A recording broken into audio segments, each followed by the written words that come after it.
I've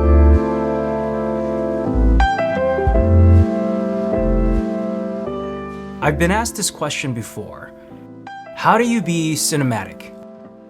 It's definitely a loaded question, and there's a lot of layers to it. But there is one thing that I want to talk about that I think can be helpful to be more cinematic, and it all has to do with intentional visual decisions. My name is Alan, and I am a story artist in the animation industry.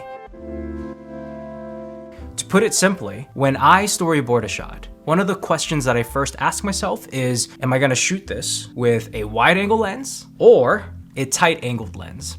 When we watch films, we might not be thinking about which lens was used for which shot, but we can definitely feel the impact of that choice. I mean, we can feel it when we're taking pictures on our phones, between the super wide lens or the zoom lens.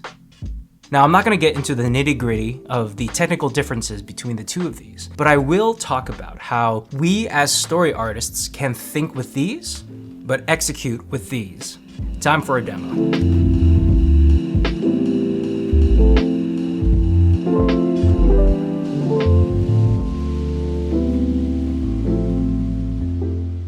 Okay, so we have here a classic park scene where our main character is sitting alone on a bench reading a book under a tree, right over here.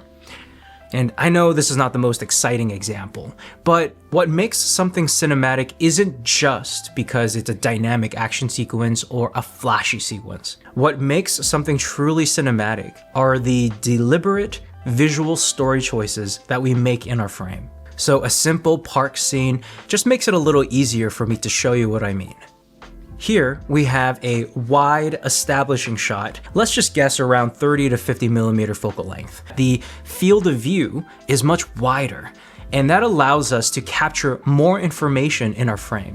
Here at our park, we can see the ice cream cart in the foreground where a child is receiving their ice cream cone. We can also see in the far background a group of people playing some kind of sport, probably soccer. And in the far, far background, we can actually make out some of the cityscape that's just outside the park.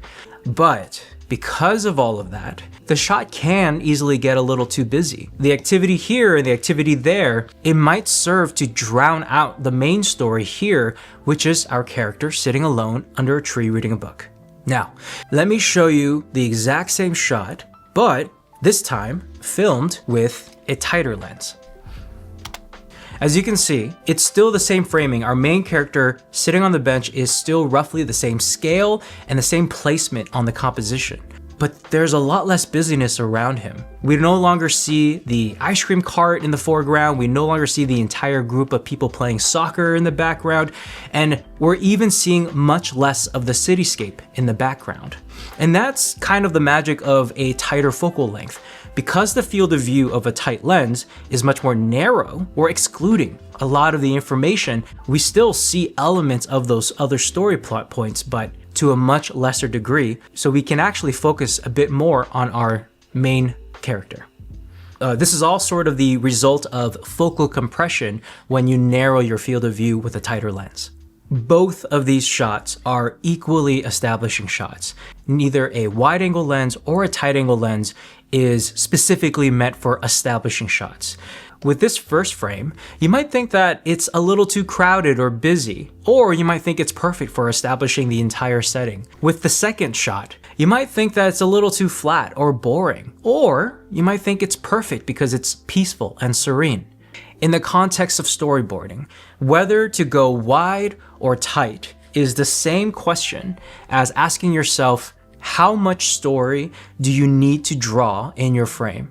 It all comes down to your goals and what services your character and your story best. That's the level of critical decision making in your visual storytelling that I think can go a long way to being cinematic.